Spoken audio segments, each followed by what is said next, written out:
You should be saving for the future, but savings accounts suck, and investing can be scary. We combine the ease of savings with the real returns of investing. We call it Save Vesting, and it's only available in our new app, Stairs. Stairs offers 4 to 6% returns, no fees, and you can withdraw anytime.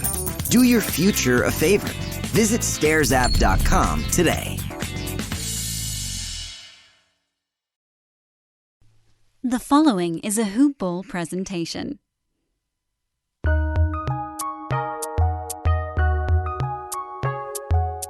Welcome to the Fantasy NBA Today podcast.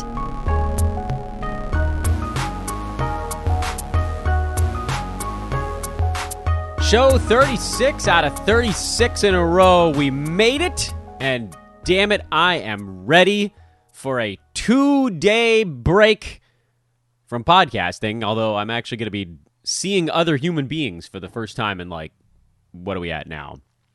About 20 months? Yes. My time will be well spent. Anyway, welcome to the show, everybody. This is a Friday edition. Kind of turning back the clock today, actually, for a classic Friday. Let's talk about all the stuff that went down, basically over the first 2 weeks and a half of in-season fantasy-relevant basketball. It's a throwback show to the days of Dan and Brew on Fridays, which, by the way, we're going to have a lot of those Dan and Brew Fridays this year. I just happened to not have any babysitter yesterday, so I couldn't schedule in a time. It's why yesterday's show was missing some information, because it was recorded late on Wednesday night, which I know a lot of you guys actually prefer that.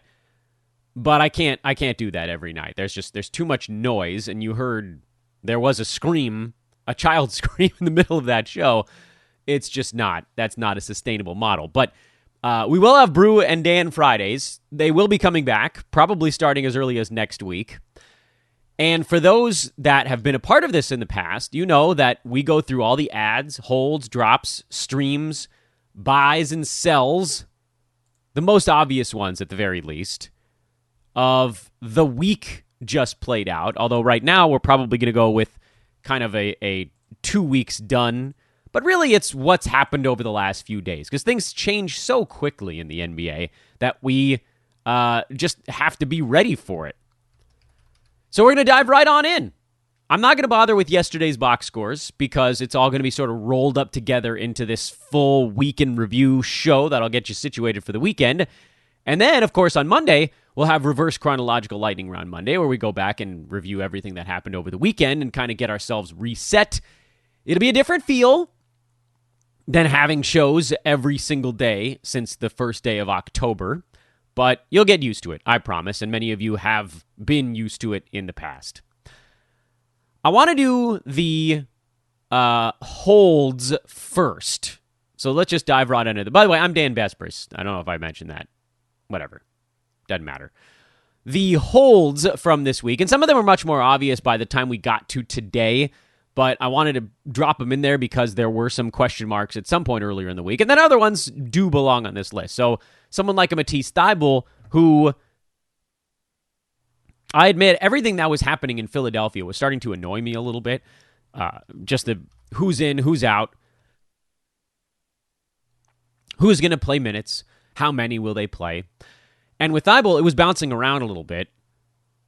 But with Tobias Harris out with COVID, which, again, apparently, Doc Rivers came out and said, look, he's not feeling good.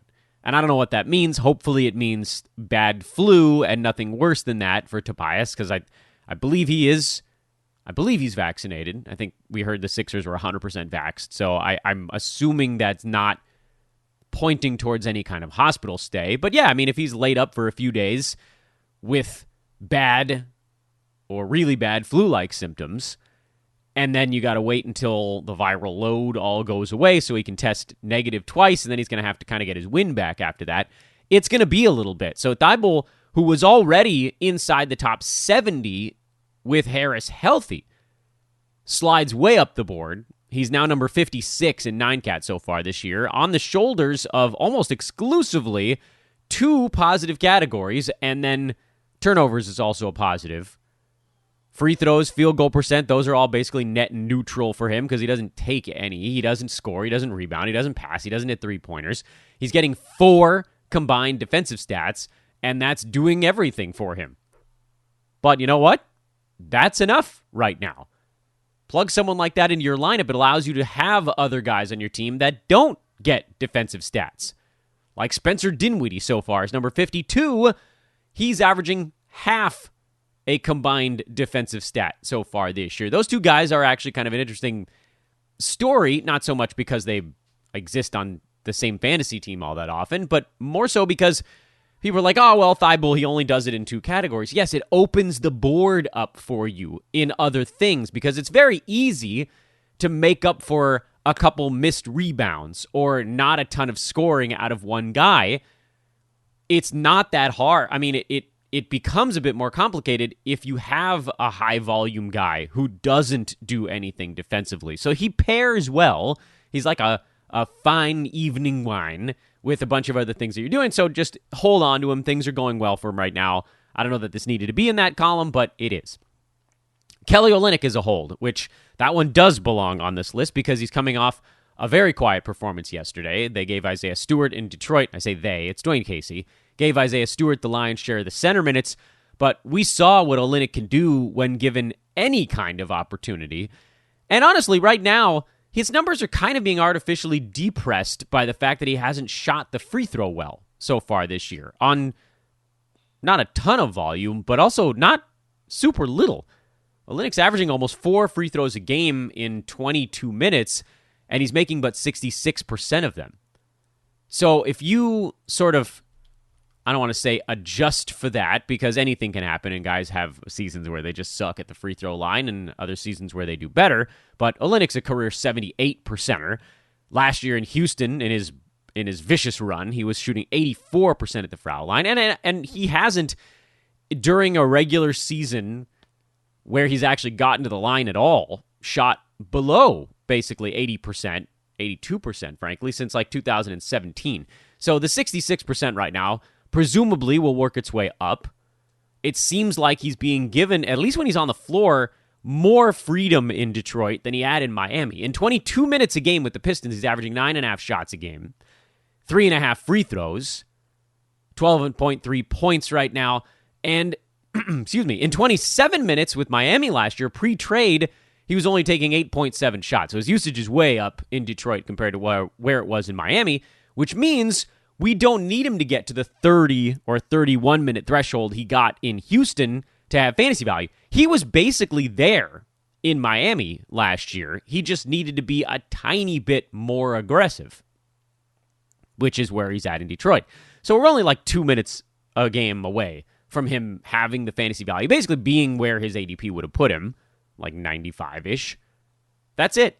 He's like 2 minutes and a free throw mean reversion away from being at his ADP. So don't punt on this, guys. And then there's significant upside beyond that if Isaiah Stewart gets hurt, if Jeremy Grant gets hurt, or even if Dwayne Casey's just like, you know what, screw it, you're going to get a few backup power forward minutes. That's all it would take for him to beat his ADP. That's how close it is, even if it seems farther away in the moment. Jayshawn Tate is on the hold list, which I think that one probably requires less convincing. He's number 139 overall on the year, but we did a little segment on him earlier this week. If you adjust for the games where it was either a terrible blowout or he was in foul trouble and he played like 16 minutes instead of 32, then he jumps into the top 80. So that's, I think that one's fairly self-explanatory. We probably don't need to go into Jayshawn Tate all that much. Rob Covington is on the list. And I'll admit, I'm becoming more concerned with Rocco by the day, but at the same time, he's getting minutes, 28 of them so far this year. And he did finally have one good game his last time out, and with one decent performance, admittedly not shooting at all, he's at 136, so it's not like he's at 200 and he's disappearing into the ether. He's actually pretty close to being kind of where we thought he would be, which was more like top 85 range this season on a per-game basis. I do think that his durability of late and on a team that wants to compete is going to be an asset. We're going to get to the end of the year, and he's going to have played 77 out of 82 games, so if he is around the top 100 on a per-game basis, he'll be more like a top 70 guy by totals, which I think would still miss my mark by about a round on my board. He's not on the Dan Bass vs. Old Man squad this year. You guys might have noticed that because there is a logjam happening in Portland. But at the same time, he's a notoriously slow starter. He's shooting 37% right now. These little things, adjusting up a half a steal, whatever it happens to be, that's enough to get him inside the top 100. You guys, I think, are seeing why I wanted to start with the holds, because I think they probably deserve the biggest explanation of any of the players that we're talking about right now. Next up on the hold list, Ricky Rubio, who has fallen off. He's number 137 now after a pretty fast start, largely because he can't hit a shot his last few ball games. He's shooting like 18% over his last 2 or 3 games. That's not good. And so overall on the year, his field goal percent has dropped to 34.5 on medium volume. But that's the double-edged sword that makes him a hold. If he's really going to get 10, 11 shots a ball game this year, then he absolutely positively must be held on your fantasy team. And I don't fully know why that's not more clearly stated in the analyst universe. Also of note, 1.3 steals per game is actually kind of on the low side for him. We could see that tick up a tiny bit. He was actually under a steal per game after his first 5 games. No, he's actually exactly at 1 steal per game. So that's actually a number that's been on the way up. Scoring, however, has drifted off a little bit. And listen, we know he's not a good shooter. He's a career 39%er, so it's not like that number needs to come up a ton. But 11.6 shots per game would be more than he posted with the Phoenix Suns 2 seasons back, where, if you may recall, he was in that top 60 range that year. And he's not that far off from those numbers this season. He's shooting the ball worse. His assists are down by 2 over that year in Phoenix. They probably won't get up to 9 where he was that season. But I mean, again, you've seen 10, 10, 8, 8. There's been another 8, a 7 mixed in there, and a couple of games where he was down in the 3 and 4 range where he actually scored a little bit better. He's on a vicious cold spell for 3 games in a row right now, but you can't punt on it because the heater for him, which might be like the first 3 or 4 or 5 games, whatever it was, if that repeats itself, he rocket boosts back into the 80 range. That guy, that type of player is not available on your wire. I'm certain of it. TJ McConnell's a little bit of a harder case to make than Ricky Rubio because we can see that they really want to play Malcolm Brogdon 40 minutes a ball game. That's just not a sustainable model. One thing we're also seeing is that McConnell's beginning to get his rhythm back a tiny bit. He had that 10-point, 10-assist, 3-steal game with Brogdon out. He put up 5.6 assists in only 17 minutes his last time around. So presumably, if we can grow that 17 back into his typical 22, 23, 24, 25, something in that neck of the woods, you add another third to it, and you're talking about more like 8 and 8, or you could maybe go a little higher on the scoring, call it 9 points, 7.5 assists, something in that neck of the woods. The steals for McConnell are also way down right now, and that's where he floats his value, in addition to the fact that he generally shoots over 50% from the field and not 0 at the foul line, which is where we've been at so far. He's got a lot of stuff that's going to come back towards the midpoint. Now, if you want to drop, I can't stop you, but be ready because he's going to need to be picked up at some point relatively soon. When those things, like the steals in particular, when the steals start to wiggle back towards his rather hefty normal mark. I mean, this is a guy who, like last year, 26 minutes a game, he averaged 2 steals a ball game, and that's not that far off from his career mark. He's at 1.3 in 22 minutes a game in his career, and he's at 24 this season, but only 0.9. It'll come around. The assists will probably trend up a little bit as well. And at that point, you got to be ready for it. I kind of have the same explanation coming up on Larry Nance, although I have him leaning ever so slightly farther towards the drop list. You can kind of split the difference on those ones if you want. My key with these guys, Nance, McConnell, Boucher even, although I think he's ever so slightly higher, just because we've seen Chris Boucher. He can go top 40 in 24 minutes a game. These other two dudes cannot get to that level. The point is, I think the overarching theme is, what are you getting? If you're going to move on from one of these guys, what are you getting? It's very easy to be an analyst and say, so-and-so's a drop. That's easy because they're not playing well. It's the obvious conclusion. But I do hope that if someone like that advises a drop, that a giant mea culpa comes down the line. Whereas on this side, here's the thing. That's an all-lose...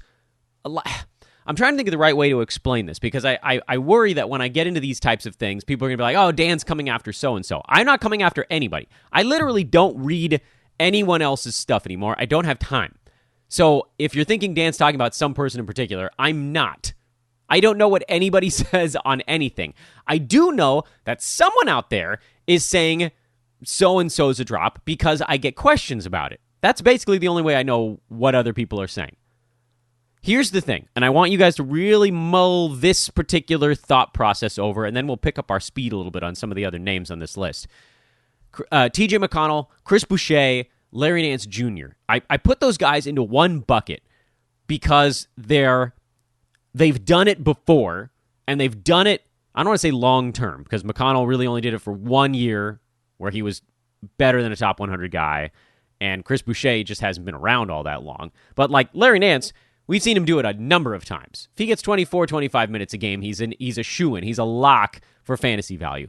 McConnell, we saw it last year. We know from his stat set that it does translate to 26, 27 minutes a game.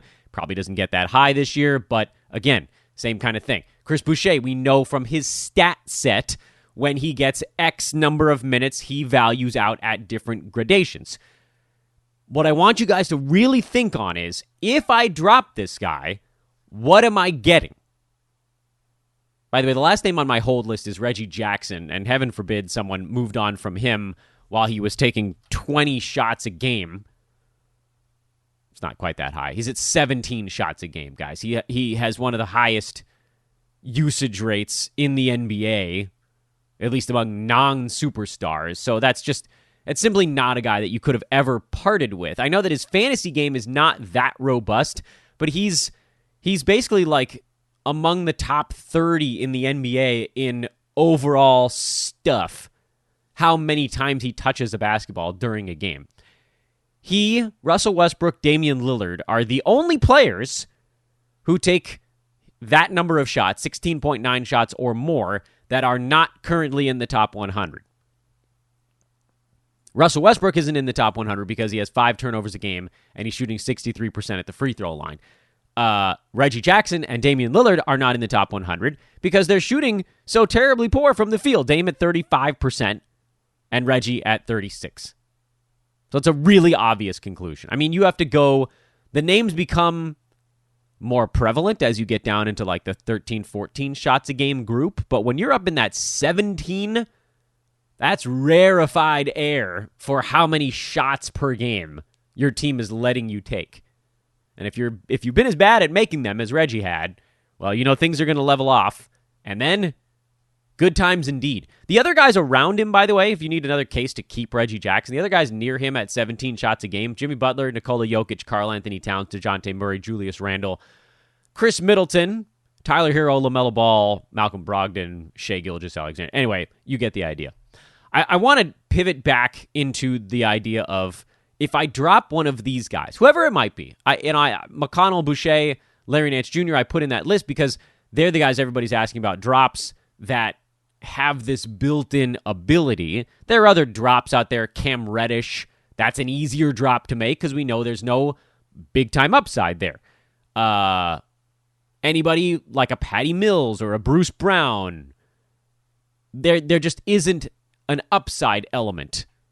You know they're not going to get the role that we need them to get. We don't know that about those three names that I threw out on the board. And you guys know I'm pretty high on Larry Nance Jr. He's a guy I liked a lot. TJ McConnell is a guy I'm relatively high on as well. I wasn't as high on Chris Boucher, but he fell to me in a number of spots. So I ended up with him in a couple places, kind of like all right, well, I'll, take a flyer on this.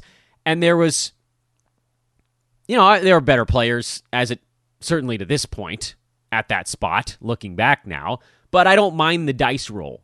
I don't really regret it all that much because I had taken 6 or 7 really safe players, upside, like guys that had fallen too far in the early rounds, Chris Paul, Jimmy Butler, and the super early stuff.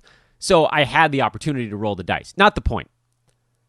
The point of this discussion is, who are you getting if you drop, say, Chris Boucher? Is it, I'll pick a guy that I like right now. Is it Nick Batum? Is it worth it? Is it worth it? Now, Batum right now is number 72. And you guys know I'm high on him. I'm real high on Batum. I think he does a lot of the things the Clippers need in that offense. He's number 72 despite missing almost all of his free throws so far this year. Everything else is pretty repeatable. And again, inside the top 75. With his minutes trending up. Yeah, there's a fear of Marcus Morris coming back and putting a little bit of a squeeze on him. I'm not really that worried about it. But at the same time, what are you getting? Are you picking up a Nick Batum? Are you picking up a Jalen Brunson, who's coming off this crazy massive game and yet somehow still sits outside the top 115 because no defensive stats, minimal three-pointers, not actually that great of a free throw shooter? Who are you getting if you drop one of our potential upside plays? Is it, if you're in a head-to-head league, is it changing the complexion of your team all that much to drop, where's McConnell at right now? TJ McConnell's at 181. That's not very good. I'm going to sugarcoat that. That's not very good. But also, again, field goal percent is down, steals are down, assists are down. He's missed all of his free throws so far this year. What about Rob Covington, who we just talked about as a hold? Rob Covington, what are you getting if you drop him? He's number 136. The jump from Rob Covington to Jalen Brunson is effectively nothing. There's almost no difference between guys in the 115 and 130 range. They're the same frickin' player. It's the same as the difference, I kid you not, between the number 17 and the number 20 player. That's the difference. 20 spaces back in the 115, 130 range is the same as 3 in the second round. It's the same as 1 in some in the first round, but I felt like that wasn't really indicative because the first round is a special area where guys are separated by a lot. The guy you're picking up better have some upside. I think Batum actually does have a little bit of upside. Does Josh Hart have big-time upside? No, not really. We know he's going to get hurt. Brandon Ingram's still out. Questionable. He might play, but was out. Zion, we don't know how long he's going to be out, but he's out. And at some point, that bad New Orleans team is going to shovel more minutes to younger legs. Josh Hart's not young legs. He's not an old guy, but he does kind of have old legs. So whatever you're doing here, whatever move you're making, and this is why I pivot back to the whole, it's easy to just say to drop somebody. But what are you getting on the other side of this? Would you drop someone like a TJ McConnell for Bobby Portis? I'd say probably, actually, because there's upside built in there. Portis was good last year, and Brook Lopez is out indefinitely. We don't know when the hell he's coming back. Chris Middleton's in COVID protocols. There's a lot of stuff going on with a team that made a finals run that's going to make their depth more important this coming year. But would I drop some of these upside guys for someone like a Josh Hart? No, not really. You might get more from them in this immediate sense, but honestly, I don't know that I'm starting Josh Hart in a Roto Games format, Games Cap format anyway. He's right on the bubble.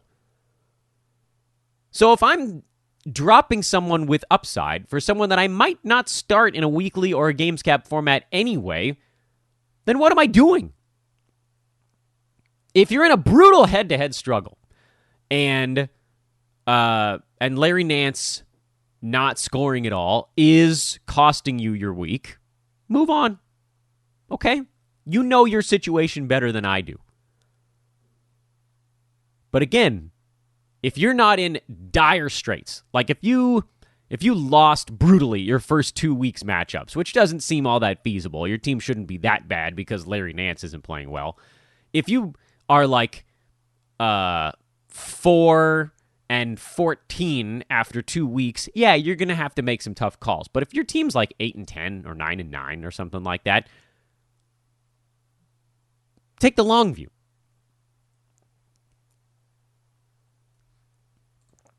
We've done a lot of our discussion so far. I do want to take a moment here to officially welcome you to the podcast. Friday, weekend edition, Fantasy NBA Today. I'm Dan Bespris. You can follow me on Twitter at Dan Bespris. I'd like to say I'm going to be super active on social media, but again, I'm likely to be mostly gone this weekend. In general, I am extremely active on social, so please do drop me a follow at Dan Bespris, DanBesbris, or just Google Dan from Hoopball. That's the easiest way to find me on the Twitters. And I try to get back to almost everybody, although again, give me a little respite here for these 2 days. Questions in time. I sort of run late on those. If you want really fast answers to questions from the Hoopball pros, you got to go get yourself a fantasy pass and pop into the Hoopball Premium Discord, where there's a running Ask the Pros thread that analysts are monitoring basically 24 hours a day, 7 days a week, forever. Fantasy Pass is $5.99 a month. You can go to hoop-ball.com and get that. Now, I've been throwing out some recruiting pitches of late. I'll do those again here today. Hoopball is looking for salespeople. And if you'd like to take over an existing podcast, we have a couple where we're sort of demoing potential hosts. The Brooklyn Nets show is an existing fan base looking for a new host. And the catbird seat of anything we've recruited for in a very long time is a Monday through Friday host of our sports betting podcast. I've got a couple of you guys that have written in. I'm hoping we can get a couple more candidates in the mix. This is an amazing opportunity if you're into sports betting and you can do any kind of podcasting. You don't need to know every sport because we have experts that can pop on, and all you got to do is ask them questions like, what do you like on so-and-so card tonight for the sports you're not as good at? But you do need to be able to talk, and you need to be able to interview, and it's an amazing, amazing spot to grow your profile because there's a bunch of people that listen to that show already, and there's a bunch more that will if you get it going soon. Again, all of that can be done through my social at Dan Bespris, DanBesbris on Twitter. Or if you don't have Twitter, what are you doing? Email teamhoopball@hoop-ball.com. Few more names on the board. I mentioned a few of the ad names in my discussion. Daniel Gafford was dropped in some spots. He's an obvious ad. Alperen Şengün we saw dropped in a few spots. We talked about him on the pod before. He's still kind of an active stash right now because he really can't keep up with starting units on NBA teams. He handles himself quite well with reserves. And, there's this assumption that everything is just going to be an immediate upward trend for someone like that. And I got to slam the brakes on a lot of analysts that are calling him basically a must-start guy already. He's number 168, everybody, which, considering how much complaining I've heard about, like Rob Covington, he's 30 slots ahead. Şengün does have some interesting upside built in. We've seen him. He can rebound a little bit. He passes pretty well for a big guy. His steal rate's been insane so far this year, but it's coming down, which, not surprisingly, because, he's a center. But he can't shoot yet. Free throw stroke is not all that pure yet. His turnovers have been really high. He's basically getting the sort of young ball handler treatment out of the center position. The young centers you want to look for early, at least, are guys that are rebounding and dunking. Those are the centers that can pile up fantasy value quickly. The ones that are actually relied upon to orchestrate, it's going to take longer, almost like a young point guard. And what I said to a lot of people that asked me this question, either in our Discord or on Twitter, is he's going to get dropped by some teams. Maybe not right now while Daniel Tice is out with a busted toe, so Şengün is starting, so everybody's eyes are on him. But as he slides back into that reserve slot and he's playing 18 minutes a game, people are going to get frustrated. I think you can probably make an argument for almost treating him like an injured player in a games cap or weekly format. And then if you're in head-to-head, you hope that you get enough there where he's not kind of sinking you and just ride it out.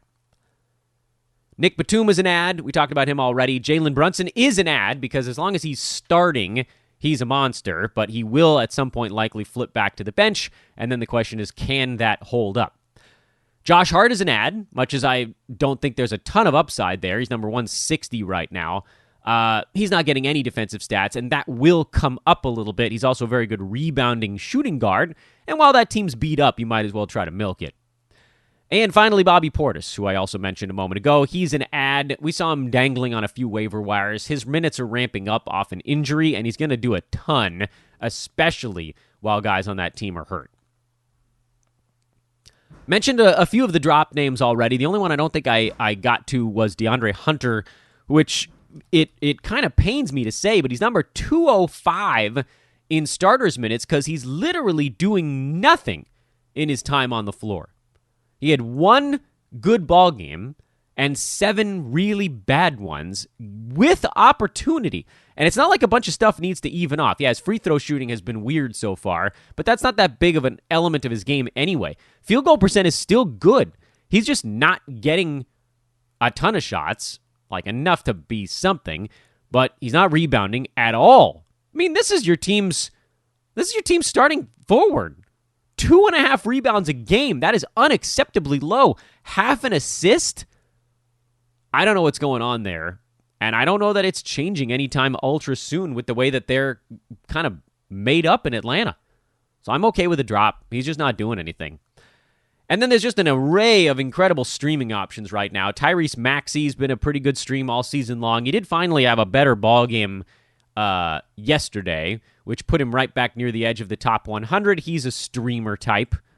I don't know why people talk about him like he's a must-start guy. He's really a stream. With Tobias Harris healthy, he probably isn't. Jordan Clarkson's a stream while Donovan Mitchell's out, although Donovan said it wasn't bad, so this might be short-term. Joe Ingles, you can put in that same bucket.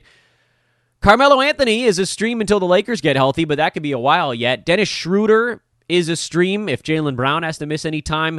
Patrick Beverley is a stream while D'Angelo Russell is out. Same story, Malik Beasley. Thad Young, stream while Jakob Poeltl is out. Mason Plumlee, stream while P.J. Washington is out. And Grayson Allen has been your long streamer of the year so far. He's actually looked really good. I do worry what's going to happen to him with Drew Holiday coming back because Allen's sitting right around the edge of the top 90. While, by the way, not really shooting the ball all that well. Likely to take some kind of hit here. And then when Middleton returns, Milwaukee gets most of those guys back. That's when you probably think about punting, although Dante DiVincenzo is the official nail in the coffin. Couple of buy low guys. Jason Tatum is arguably the buy low player of the century right now. I thought it was going to be somebody else, but Tatum's at number 96 while shooting a high volume 37% from the field and a medium/high volume 74.5% at the free throw line. I don't know what the hell's going on in Jason Tatum's brain right now, but it's kind of broken. His brain is broken, but all of his stuff is going to come around. This type of thing doesn't last the entire year. He's a shooting disaster, but right now his volume has never been higher. He's at 22 shots per game. Which be the biggest number he's ever averaged. Last year, he took 20.5 shots per game. Shot 46%, 26.7.5 rebounds, 4.3 assists, 1.7 combined defensive stats. Right now, the blocks are kind of high and the steals are kind of low. Maybe those stay where they are. Maybe they change a little bit. I don't know. The only thing we really need is the percentages to get back where they need to be. Because if this dude's taking 22 shots a game, he should be making about 10 of them, given the numbers we saw last year.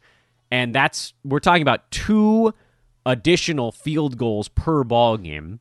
We're also talking about a guy who should be making about another half to 2/3 of a free throw per game based on where he's been throughout his career. So, you're looking at like 5 to 6 more points per game for Tatum, where he stands right now. He was at 26.5 last year. He should be, given his current usage, probably more like 28 to 28.5. That's a big difference. And then on the assists front, well, no one can shoot so far. So, of course, assists are down for a lot of guys.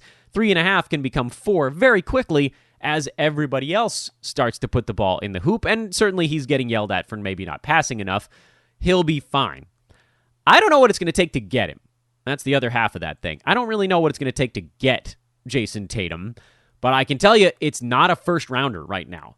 He can be had for less than that. So if you drafted someone like, hell, you're not going to be able to get him for Harrison Barnes. It's not going to be somebody drafted like back near 100. But throw Domantas Sabonis out there. He's at number 22, and he's basically never going to move off of that. In fact, his steals are probably going to come down, and so his value probably goes with them. OG Anunoby's been really good so far, but this is probably where you should expect him, somewhere in this neck of the woods. CJ McCollum, that probably won't be enough. DeJounte Murray, would that be enough? I doubt it. You'd probably have to pair him up with something.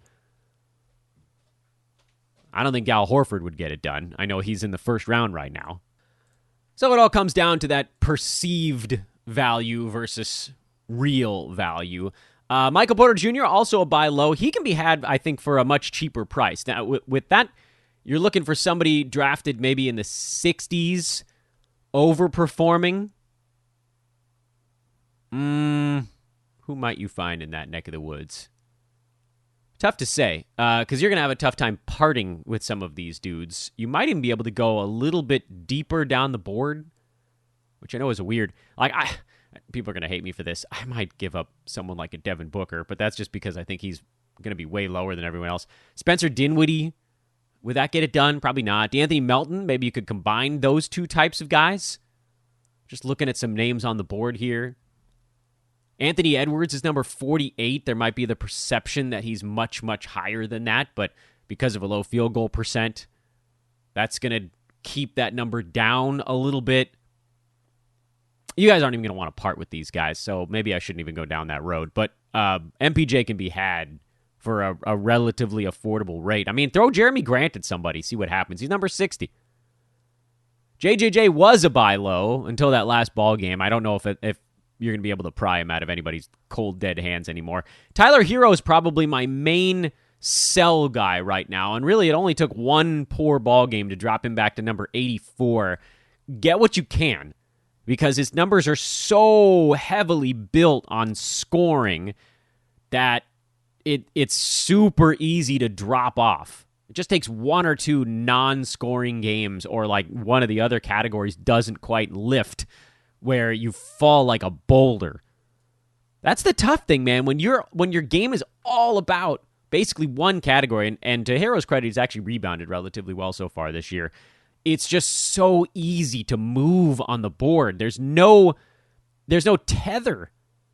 These players that do one category are untethered when it's a category that moves so much. When it's like blocks, it's sort of a different thing. Miles Turner, 2.9 blocks right now. If that went to like 2.4, yeah, he'd fall a long way. But also, how many games will it take to move that type of number? More. Because even one block in a game, it doesn't move that much off of 3 in kind of a weighted total. With points, if you have one bad scoring game and you drop a couple of points, that's far. Also, to Turner's credit, he's been good field goal percent and rebounding and three-pointers as well. But anyway, you catch my meaning. It's just really easy to move when points is the category that you build your value into. Miles Bridges is obviously a sell high, but at this point, I don't even know what you'd take back that would make you feel good about it. He's number 4 on a per-game basis in 9-category leagues. It's just outrageous. He's all 9 categories right now. He's a net positive. That's crazy. That's Kawhi Leonard stuff. Is Miles Bridges Kawhi Leonard now? I cannot imagine that all of this sticks. I can't. Scoring's going to come down. Threes will come down. Rebounds will probably come down. Steals will come down. Blocks, I don't know. Field goal percent, free throw percent, those might hold. But you're looking at a guy that has absolutely taken the leap inside the top 50. There's almost no question about that right now. And again, with every game, he stays inside the first round. You have some buffer. I think at this point, he's been so good that you could just wait. And if he even has like 2 middling games, he'll probably stay near the first round. And people are going to look at the number. Like, I actually think it's more valuable now to just let him be okay for a couple of games to solidify how long he's been in the first round. We're a couple good Miles Bridges games away from you being able to sell high and ask for a second rounder back. Like, we're almost there. You could probably get CJ McCollum back for him right now if you wanted to. Not that I think he's going to stay in the second round either, but you guys catch my meaning. We are a couple good games away from you being able to ask for Julius Randle or DeJounte Murray or Domantas Sabonis or whatever these guys are that you believe are really going to stick somewhere in that territory, and people won't laugh at you. We're that close. Right now, I don't know. Right now, you could almost definitely get someone in the 35 to 50 range for him, but at this point, just squeeze a few more drops out. So he is a sell high, but he's not on my sell high list this week because I do think he's been so good that there's more value in letting us all see if he can do it a little bit longer. Because I don't think a massive drop-off is coming in one game. It's not like overnight he's going to suddenly go back to being like a top 80 guy. You might have a few games where he's putting up like a top 80 line, and then a few games where he's top 40, and it'll be more subtle. Actually, very reminiscent of Malcolm Brogdon last year. Got off to that big start, and then sort of subtly the free throw and the field goal percent tapered off, and the scoring and the assist tapered off, and nobody really noticed until all of a sudden it was like, oh, wasn't this guy top 25 like a month ago, and now he's top 45? What happened? I think that's what probably will happen here with Bridges, where he'll just sort of subtly be like a top 50 guy for a couple of weeks, and he'll fall back from number 4 to number 14 and then number 20, but no one will really notice it while it's happening, which is why there's probably more value in letting this thing ride. See if you can catch more of these intense volcano fireball games that he's doing right now, and in the process, if you start to see a slight trickling drop-off, that's when you start making your moves. Want to give you guys a quick weekend look ahead before we wrap up this Wild Friday weekend review thing. I don't want to spend too much time on it because I think you generally know what we're taking a gander at here. A few things to really localize your viewage over the weekend. Detroit, I really want to know what's going on with that center position, and I want to see more out of Kelly Olynyk, but I'm also giving him a ton of rope because we know how good he can be. San Antonio, a little bit more info on the Jakob Poeltl streaming division. Thad Young seems like a reasonable stream right now, but 22 minutes is a little bit tenuous in terms of how much that can actually produce on a day-to-day basis. With Orlando, what are they really trying to do with Chuma Okeke? We've seen the minutes start to trend up a little bit, but not that much. Is he a big part of the future or not? Memphis, not a ton. I mean, the JJJ stuff as he works his way back into full strength. Washington, you're keeping an eye on Daniel Gafford, seeing if anybody gets frustrated there. Brooklyn, nothing. Knicks, Bucks, nothing really there. Drew Holiday, I guess, coming back from Milwaukee, so you can see what trickling effect that might have. Cleveland, the regulars are going to go big, while Larry Markin and Kevin Love are on COVID protocols. With Toronto, you're, of course, keeping tabs on Chris Boucher in the front court minutes. Sounds like Scotty Barnes is hoping to play. We'll see if that indeed shakes out. Clippers, Nick Batum, Reggie Jackson, anything else that might sort of work in the periphery around those. Minnesota, Patrick Beverley, what sort of stream is he looking at? Pelicans, blech, but sort of Josh Hart. Warriors, nothing. Pacers, TJ McConnell's minutes are certainly up in the air. Portland, Rocco, Larry Nance, front court stuff. Charlotte, not much. Sacramento, not much, other than are they going to kind of start to give the reins to Tyrese Halliburton a little bit more? Because, damn, he's looked good so far this year. Turning the page towards Saturday, Houston, I think we're finally going to see guys settle in a little bit. Jayshawn Tate's been better his last few ball games now with starters minutes, so that hopefully takes that question mark off the table. And then everything else is, well, kind of up in the air. We talked about Alperen Şengün earlier in the ball game. MPJ with Denver, that's the guy you're watching. Utah, Donovan Mitchell's health and what streams may come. By the way, that's a play on What Dreams May Come. You may remember that movie. Miami, Kyle Lowry turned his ankle. Probably should have mentioned that earlier in the show. I don't think that there's going to be an obvious replacement fantasy player here. Probably more ball handling for Jimmy Butler, more for Tyler Hero, more for Bam Adebayo. We'll see if they can bounce back from an ugly game against Boston. Philly, Stream City, Chicago. How long can Alex Caruso really average 2.5 steals per game? I got to think that number comes down into the mid to high ones, at which point, does he fall outside the top 100? I think there's a reasonable chance he does. Boston, what of some injuries? A couple of injuries suffered during that ball game. I think we're going to see some Dennis Schroeder streaming opportunity here. Dallas is hoping to get Kristaps Porzingis back for this ball game over the weekend, so ready thyself. And what will that do to someone like a Jalen Brunson? Because he's probably the guy going to the bench. We'll see. Hawks, Wings, Phoenix, nothing. Lakers, nothing really.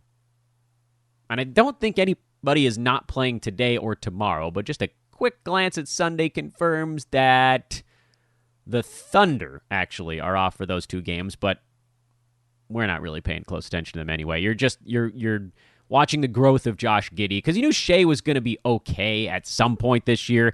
He remains an intense end-of-season fear guy, but he's in the 40s right now, and that's probably where he's going to stick. That's his spot. That's where he was last year.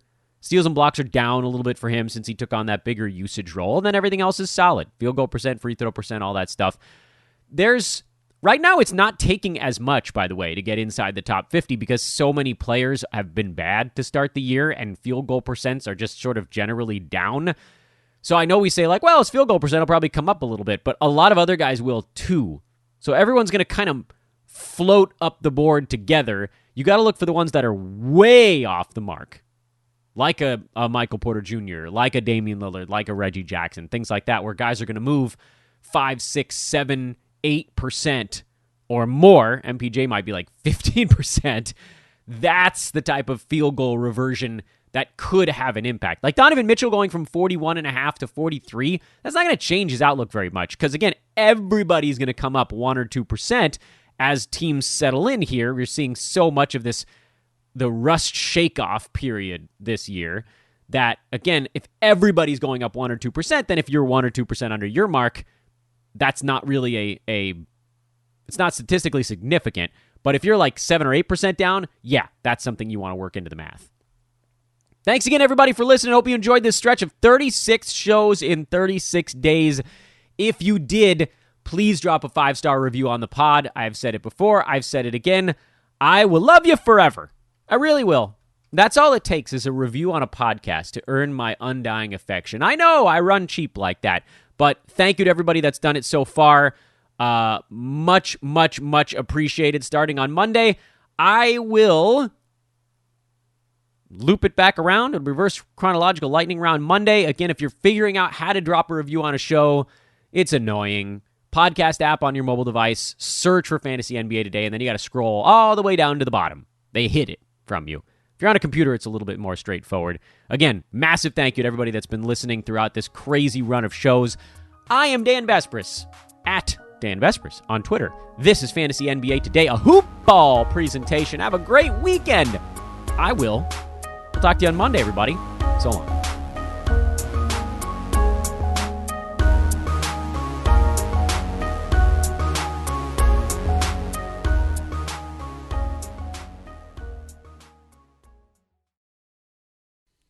This has been a Hoop Ball presentation.